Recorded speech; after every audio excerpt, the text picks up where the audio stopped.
Hey, I want to welcome you back to Beyond the Message. I'm Bob. And I'm Morgan.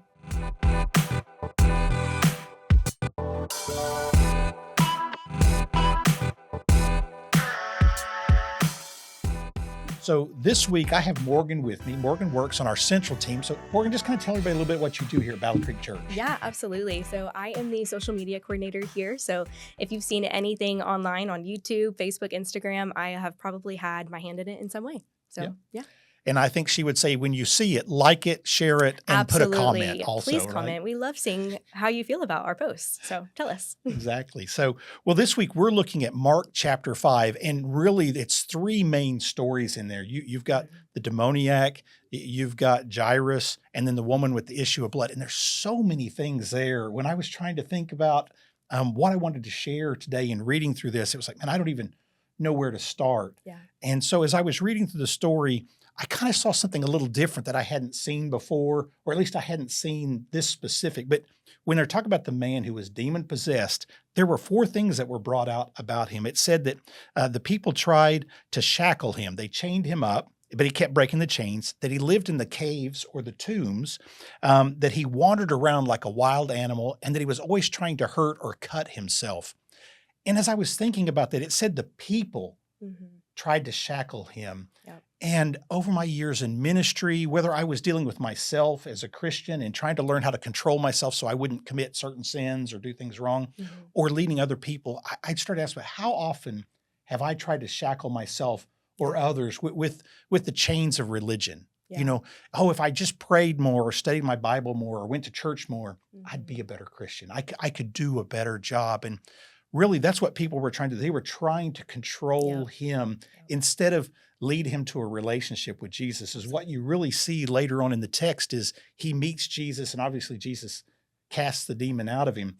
But it says that he's standing there in his right mind, you know, and he's sitting in the boat with Jesus and says, hey, dude, take me with you. I want to go with you. And I love the fact that he went from people trying to shackle him to Jesus setting him free. Yeah, absolutely. They were trying to control him, and Jesus wanted to set him free. And that's to those who Jesus sets free, they're free indeed. So that's kind of what I saw with that. Yeah, no, that's so good. So that's what we're called to do. We're called to love people. We're not called to, put shackles on them.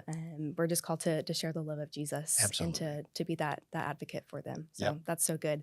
But what really stood out to me during that part too was that the evil spirits begged him again and again, not to send them to a distant place or to the abyss. And just, it really stood out to me that they knew where they were going. And they knew the power of Jesus in that moment as well. And so that's that's a really good, powerful reminder of just the power that we carry with us too, through the Holy Spirit. So yeah, knowing that we don't have to be controlled by the spirits. Yeah, that's good. That's really good. So let me tell you, let me ask you this, as you were studying this, what did you see? What really stood out to you in these stories? Yeah. So as a mom, I have a 2-year-old son, and he is the best thing ever.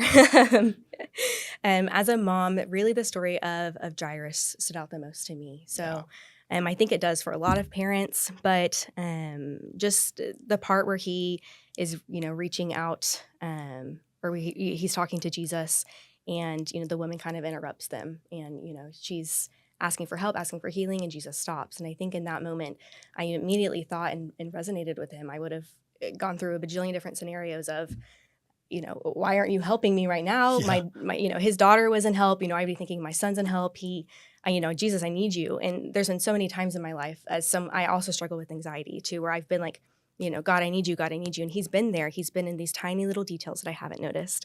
And it's so very reassuring too, to hear how Jesus had said, don't be afraid, just have faith. And that doesn't necessarily mean that Jairus didn't have faith. It was just that reminder that he needed to, it's going to be okay. I am here with you. And it's also just powerful too, of like, he is God, he is going to, to help us, and he wants the best for us. So that was.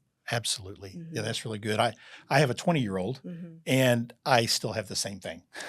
He goes off to college, and I'm like, sooner or later, one of these days, it's going to be like, God, I just trust you to take care of him.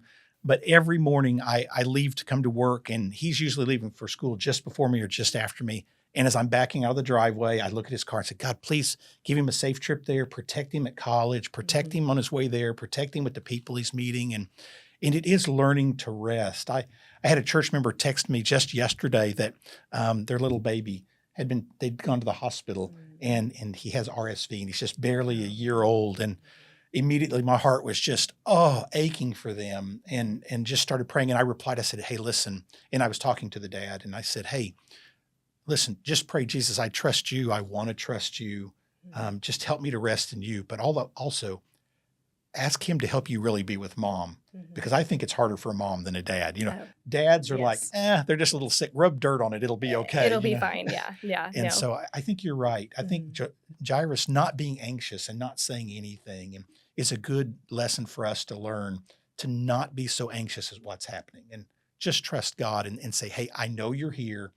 This has surprised me. It's shaken me. I'm dealing with anxiety, but I want to trust you. Just help my anxiety, Lord. Help my trust, strengthen my faith. So I think that's good. And so, like we said at the beginning, there are a ton of things in chapter 5 for you to look at. And so be sure and read through it again. And then there are discussion questions there for you to look at and read through those. And as you read them, read the text and see how the text helps you answer those questions, how they best apply to you.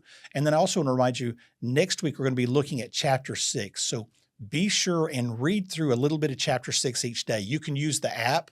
They're breaking it up every day on the Battle Creek app and small sections, or you can go to like Bible Gateways, what I like to use, and pull up different versions of the Bible and read through that. And if you have any questions, as always, you can contact us at groups@battlecreekchurch.com.